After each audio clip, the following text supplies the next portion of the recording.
Class आज बहुत ही important topic है, क्योंकि जहाँ से हम लोगों ने शुरू किया था जो लास्ट टॉपिक था वो असल में था स्पेक्ट्रम के बारे में। आपने देखा होगा कि मैक्सवेल का जो स्पेक्ट्रम का लॉ था, जो इलेक्ट्रोमैग्नेटिक का जो लॉ था, उसके बाद एक बहस शुरू हो जाती है कि पार्टिकल और वेव नेचर के बारे में पूरे दुनिया भर में।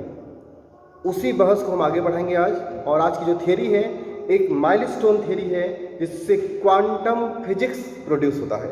वन ऑफ द ब्रांच आप कह सकते हैं मॉडर्न फिजिक्स का एक ब्रांच है, जिसको बोलते हैं हम लोग क्वांटम केमिस्ट्री या क्वांटम फिजिक्स, और इसका नाम है, क्या नाम है, प्लैंक्स क्वांटम थ्योरी। ठीक है, 1900 का टाइम चल रहा है, 20th सेंचुरी का फर्स्ट डिकेड बहुत ही इंपॉर्टेंट रहा है हमारे लाइफ में, हमारे केमिस्ट्री की लाइफ में, जहाँ पर बहुत सारी ऐसी थियरीज दिए गए जिसने पूरा साइंस ही बदल दिया। उसमें से एक बड़ी थियरी है ये प्लैंक की थियरी, क्वांटम की थियरी और ब्लैक बॉडी रेडिएशन। ये दोनों एक साथ मर्ज करके पढ़ना होता है। तो एक साथ देखिए इसको क्या मतलब होता है इसका। ठीक है, तो इससे पहले कि ये थियरी मैं शुरू करूं, आप थोड़ा सा मैं आपको रिवाइज कराता हूँ, रिवाइंड करवाता हूँ कि मैक्सवेल ने क्या कहा था। मैक्सवेल ने कहा था कि अगर कोई ऑसिलेटिंग बॉडी है और उसको हम लोग इलेक्ट्रिक फील्ड में या मैग्नेटिक फील्ड में एक्सेलरेट करेंगे तो वो इलेक्ट्रोमैग्नेटिक रेडिएशंस इमिट करती है। अब थोड़ा सा इसको और फोकस करते हैं। उन्होंने कहा था कि जो इलेक्ट्रोमैग्नेटिक रेडिएशंस वो इमिट करता है बॉडी, या अगर कोई बॉडी इलेक्ट्रोमैग्नेटिक रेडिएशन एब्जॉर्ब करता है तो ये पूरा प्रोसेस क्या होगा, कंटिन्यूअस प्रोसेस होगा। मतलब कि continuously absorbed or emitted the electromagnetic radiation by any oscillating body. इसको ध्यान रखिएगा। दूसरी इंपॉर्टेंट जो बात है कि कॉन्टिन्यूअस वर्ड का मतलब क्या है यहाँ पर। कॉन्टिन्यूअस वर्ड असल में यहाँ पर साइंस में कॉन्टिन्यूअस वर्ड का मतलब होता है जब एक ही वेवलेंथ या फ्रीक्वेंसी का रेडिएशन एब्जॉर्ब हो या इमिट हो, तो हम उसको बोलते हैं कॉन्टिन्यूअस एब्जॉर्प्शन या इमिशन। ध्यान से सुनिए इस बात को, एक ही फ्रीक्वेंसी या वेवलेंथ का रेडिएशन एब्जॉर्ब या इमिट होना चाहिए तो हम क्या बोलेंगे, कंटिन्यूअस एब्जॉर्प्शन या कंटिन्यूअस इमिशन। तो मैक्सवेल की जो थ्योरी थी इस पर इसलिए बहस छिड़ गई कि क्या सच में कोई बॉडी एक ही वेवलेंथ या फ्रीक्वेंसी का जो रेडिएशन है वो कंटिन्यूअसली एब्जॉर्ब करता रहता है या इमिट करता रहता है। क्वांटम ने बताया, प्लैंक ने बताया कि एक्चुअली ऐसा नहीं है, ऐसा नहीं है। और उसके बाद उन्होंने एक नई थ्योरी दी जिसको कहा गया black body radiation, Planck's quantum theory based black body radiation. इस थ्योरी में है क्या, तो सबसे पहले हम इस वर्ड को समझते हैं, क्वांटम का मतलब क्या है। Actually quantum means a discrete amount of energy. Discrete का मतलब क्या होता है, अ फिक्स्ड क्वांटाइज्ड वैल्यू। इसका क्या मतलब होता है, इसके दो मतलब है, इसके दो मतलब, ध्यान से मेरी बात समझिएगा। इसके दो मतलब है। हमेशा ही कुछ वैल्यू ऐसी होती है हमारी चारों तरफ जिसको आप फिक्स्ड अमाउंट में ही यूज कर सकते हैं। जैसे कि जब आप प्लेन सरफेस पे चलते हैं तो आप अपने स्टेप को कितना भी छोटा बड़ा करके चल सकते हैं। मेरी बात समझ पा रहे हैं। प्लेन सरफेस पे चलते समय आप अपने स्टेप को कितना भी छोटा बड़ा करके चल सकते हैं, लेकिन अगर आपको सीढ़ियाँ चढ़नी हो तो आपको एक फिक्स्ड स्पेस में ही अपने पैरों को उठाने होते हैं। मतलब कि वहाँ पे पहले से डिसाइडेड है कि एक स्टेप से दूसरे स्टेप में और दूसरे से तीसरे स्टेप में जाने के लिए आपको अपना स्टेप कितना बड़ा रखना है। उससे ऊपर करेंगे या उससे नीचे करेंगे तो वहाँ पर पहुँचेंगे नहीं। ऊपर करेंगे तो भी आपको नीचे ही आना पड़ेगा, और नीचे करेंगे तो आप अगले स्टेप में पहुँच नहीं पाएंगे। हम इसको बोलते हैं क्वांटाइज्ड वैल्यू। क्वांटाइज्ड वैल्यू का मतलब एक डिस्क्रीट फिक्स्ड वैल्यू होती है जो एनर्जी की होती है। प्लैंक ने कहा कि whenever the light absorbed by any body or whenever the light emitted by any body, the light energy absorbed or emitted is always a discrete amount। उन्होंने कहा ये क्वांटाइज्ड वैल्यू है, एक फिक्स्ड स्पेसिफिक अमाउंट में energy absorb होगी और emit होगी। उन्होंने कहा उसको वन पैकेट एनर्जी। मतलब कि अगर कोई बॉडी है इस पर लाइट गिरेगी तो उस पर ऐसे एब्जॉर्ब होगी, वन पैकेट एनर्जी एब्जॉर्ब होगी, 2 पैकेट, 3 पैकेट, 4 पैकेट, 5 पैकेट। मतलब कि स्मॉल पैकेट्स के फॉर्म में एनर्जी एब्जॉर्ब होगी, और हर एक पैकेट की एनर्जी की अपनी अपनी फ्रीक्वेंसी हो सकती है। मतलब फ्रीक्वेंसी अलग अलग पैकेट्स की वेरी कर सकती है। सारे पैकेट्स की वैल्यू या फ्रीक्वेंसी अलग अलग सेम नहीं हो सकती। इसको समझने के लिए मैं एक एग्जांपल आपको और देता हूँ। जैसे मान लीजिए आप चिप्स के पैकेट्स खरीदते हैं, 5 रुपये का चिप्स हो चाहे 10 रुपये का चिप्स हो, ठीक है। आपके पास एक चिप्स के पैकेट है 5 रुपये का और एक चिप्स का पैकेट 10 रुपये का। दोनों के लिए आप क्या बोलेंगे? 1 पैकेट चिप्स, 1 पैकेट चिप्स। लेकिन amount of chips enclosed in the packet are actually different. वहाँ पे चिप्स जो अंदर है वो अलग अलग है। Even both are called 1 packets. दोनों के अमाउंट अलग अलग है और वो अमाउंट डिपेंड करता है कि चिप्स किस रेशियो में भरा गया है पैकेट्स के अंदर। उसी तरीके से प्लैंक्स ने कहा कि whenever the body absorbed energy और emitted energy, it always absorbed और emitted in a packets of energy, a bundle of energy, and that bundle of energy are packets of energy called quantum. उसी को बोला गया quantum. एक quanta का मतलब होता है 1 पैकेट एनर्जी, 2 क्वांटा का मतलब 2 पैकेट एनर्जी। ये एक इंटीग्रल वैल्यू के प्रोपोर्शन में एब्जॉर्ब या इमिट होते हैं। समझ बात आ रही है? अब इसको थोड़ा सा हम लोग फिर से एग्जाम्पल देके समझाते हैं। उन्होंने एग्जाम्पल के लिए ले लिया ब्लैक बॉडी रेडिएशन। उन्होंने कहा अगर कोई बॉडी हम हीट करते हैं तो हीट करने पे बॉडी का कलर चेंज होता है। खास करके एग्जाम्पल के लिए ले लीजिए आयरन। आयरन को अगर हीट करेंगे तो ग्रे कलर का आयरन हीट होने पर रेडिश कलर का हो जाता है। फर्दर हीट करते हैं तो ब्राइट रेड कलर का होता है। फर्दर हीट करते हैं तो वाइट कलर का होता है। फर्दर हीट करते हैं तो ब्लू कलर का हो जाता है। अब ये इतने सारे तरह के कलर में वेरिएशन आया कैसे? वेरिएशन इसलिए आया होगा क्योंकि जब हम हीट करते हैं तो हम अलग अलग अमाउंट ऑफ एनर्जी सप्लाई करते हैं और ऐसे में आयरन बॉडी अलग अलग एनर्जी, मतलब कि हायर एनर्जी लोअर एनर्जी की फ्रीक्वेंसी एब्जॉर्ब करता है। फ्रीक्वेंसी वेरी करने की वजह से वेवलेंथ भी वेरी हो जाता है और अलग अलग वेवलेंथ का रेडिएशन अलग अलग कलर का होता है। मैक्सवेल की थ्योरी इस बात को एक्सप्लेन नहीं कर पाई थी। क्यों? क्योंकि मैक्सवेल ने कहा था कंटिन्यूअस एब्जॉर्प्शन, कंटिन्यूअस इमिशन। ऐसे में वेवलेंथ की वैल्यू एक ही होनी चाहिए थी। अगर वेवलेंथ की वैल्यू एक ही होगी तो कोई बॉडी हीट करने पे एक ही कलर का रहेगा। ग्रे है तो ग्रे रहेगा, चाहे कितना भी हीट कर लीजिए, because the wavelength emitted, the radiation of wavelength emitted from the body should be same according to Maxwell's theory. But Planck's ने कहा नहीं, ऐसा नहीं है।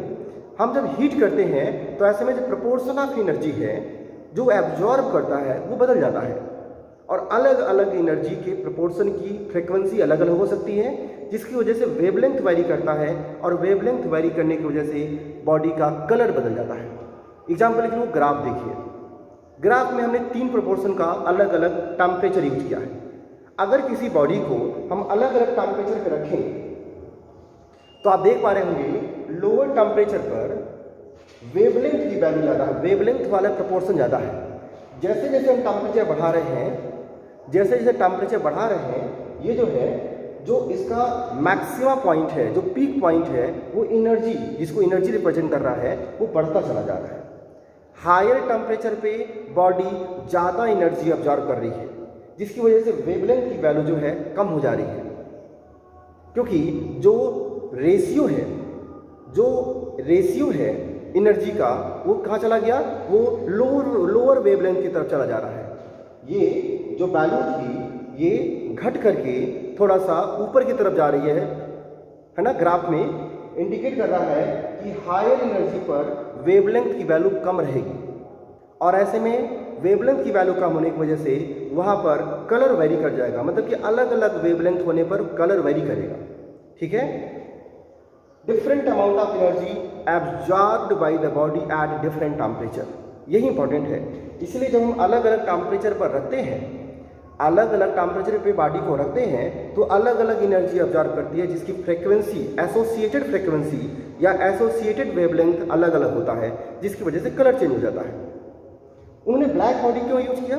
ब्लैक बॉडी का मतलब होता है ideal body that can absorb all different types of radiations and can emits all different types of radiations. मतलब एक ऐसी आइडियल बॉडी जो सारे तरह के रेडिएशन, सारे वेवलेंथ के रेडिएशन एब्जॉर्ब कर सकती हो या सारे वेवलेंथ के रेडिएशन को इमिट कर सकती हो। ठीक है? और अगर सारे वेवलेंथ के बॉडी रेडिएशन को इमिट करेगी, एब्जॉर्ब करेगी, तो ऐसे में हम वेवलेंथ और एनर्जी का जो रेशियो है, जो रिलेशन है, वो आसानी से पढ़ पाएंगे, समझ पाएंगे। इसलिए उन्होंने ब्लैक बॉडी यूज किया और उसी के रेडिएशन के हेल्प से उन्होंने इसको प्रूव किया कि यहाँ पर एनर्जी वेवलेंथ का जो रिलेशन है वो क्या होता है at a different temperature. At a different temperature, what should be the relation of wavelength and energy? Body will absorb higher energy, will have a lower wavelength. That is the relation. ठीक है, इसी relation को उन्होंने एक फार्मूले में क्या किया, प्रोड्यूस कर दिया, जिसको कहा गया प्लैंक्स इक्वेशन, जिसको कहा गया प्लैंक्स इक्वेशन। देखिए उन्होंने बताया the energy of body absorbed और emitted should be directly proportional to the frequency of the radiation. Higher frequency, higher energy absorbed. ठीक है,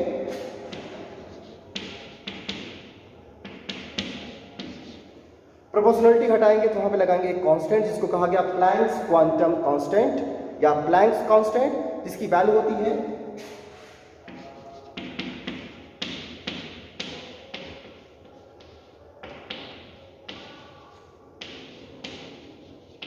जिसकी वैल्यू होती है 6.67 10⁻⁻34 सेकंड। आप देख पा रहे हैं काफी कम वैल्यू है। ठीक है, इसको अगर आप कन्वर्ट किया जाए फ्रीक्वेंसी को अगर वेवलेंथ के टर्म्स में कन्वर्ट करेंगे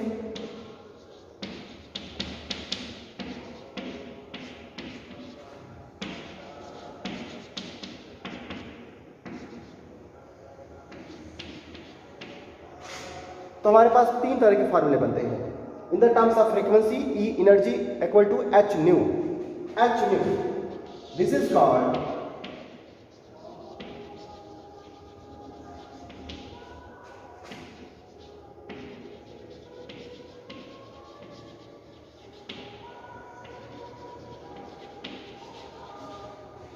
कॉल्ड वन क्वांटा और वन पैकेट एनर्जी, है ना। इसका मतलब ये हुआ कि जब भी कोई बॉडी एनर्जी एब्जॉर्ब करती है या कोई बॉडी एनर्जी इमिट करती है तो वो इस क्वांटा के फॉर्म में एब्जॉर्ब इमिट करती है। हम कह सकते हैं व्हेनेवर द लाइट और heat fall on the surface of any body it could be absorb one quanta, two quanta, 3, 4, 5 quanta and so on energy. That is called integral value of quanta. That is called integral value of quanta. ठीक है, मतलब कि हमेशा ही जो energy होती है वो N H new के फॉर्म में, जहां पे एन क्या है, इंटीजर है। एन क्या है, इंटीजर है, मतलब कि एक क्वांटा, दो क्वांटा, तीन quanta, that is called discrete value. That is called discrete value. सबसे इंपॉर्टेंट बात है कि आप इस बात को समझिए कि क्वांटा या क्वांटाइजेशन क्या होता है। मैं बार बार रिपीट करता हूं इस लेक्चर में। क्वांटाइजेशन का मतलब होता है फिक्स्ड स्पेसिफिक वैल्यू या discrete value. Fixed specific value या डिस्क्रीट वैल्यू। इसको एक एग्जांपल देखिए, मैं और समझाता हूं। चलिए मान लीजिए आपको चॉकलेट खरीदना है, आपको चॉकलेट्स खरीदने हैं 5 रुपए का डेयरी मिल्क, तो क्या करेंगे आप 5 के मल्टीपल्स में ही पैसे ले जाकर के चॉकलेट खरीद सकते हैं, या तो 5 रुपए, या तो 10, या तो 15, या तो 20, या तो 25। आप देख पा रहे हैं कि चॉकलेट खरीदने के लिए you should have a fixed specific amount of the rupees, fixed specific amount।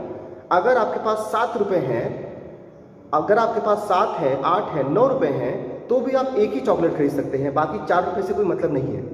जब तक 5 का मल्टीपल नहीं होगा आप नहीं खरीद पाएंगे।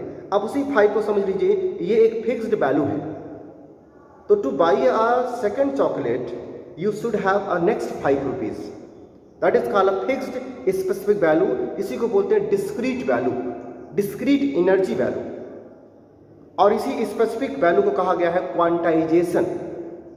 क्वांटाइजेशन का मतलब whenever body absorb one quanta energy like H new, 2 quanta energy, 2h new, 3h new, 4h new. तो बॉडी जब एनर्जी एब्जॉर्ब करती है या इमिट करती है तो वहाँ पे क्या होता है, वहाँ पे 1h new, 2h new, 3h new, 4h new, ऐसे करके एनर्जी की वैल्यू इमिट या एब्जॉर्ब करती है। इसको थोड़ा बड़े लेवल पे बोलेंगे तो बोलेंगे 1 मोल h न्यू, 2 मोल h न्यू, 3 मोल h न्यू। और एक बात ध्यान रखिएगा, इसको नोट कर लीजिएगा, 1 मोल h न्यू मतलब कि 1 मोल क्वांटा को कहा जाता है 1 आइंस्टीन एनर्जी। ये भी एनर्जी का यूनिट है, एनर्जी का यूनिट है। 1 आइंस्टीन एनर्जी मीन्स होता है, 1 आइंस्टीन एनर्जी मतलब होता है 1 मोल क्वांटा। ठीक है, मैं नोट कर देता हूं। ठीक है, आइंस्टीन है,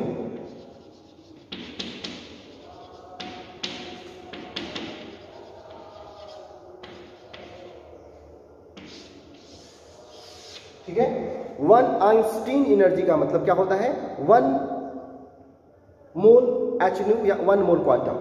अब इसको इसके साथ रिलेट करिए, कैसे रिलेट करेंगे, आप कहेंगे कि अगर body, when ever body heated and at the different temperature it will absorb a different amount of energy. Energy की वैल्यू डिफरेंट होगी तो फ्रीक्वेंसी भी क्या होगी, अलग हो जाएगी। फ्रीक्वेंसी अलग होगी तो वेवलेंथ क्या हो जाएगा, अलग होगा। एंड वेवलेंथ अलग होते ही कलर अलग हो जाएगा। वेवलेंथ अलग होते ही कलर क्या हो जाएगा, अलग हो जाएगा। ध्यान रखिएगा, लोअर वेवलेंथ हायर एनर्जी होती है। अब इसको फिर से मिलाइए, आपका जो विजिबल रेंज होता है, आपका जो विजिबल रेंज होता है, आपको पढ़ा हुआ है,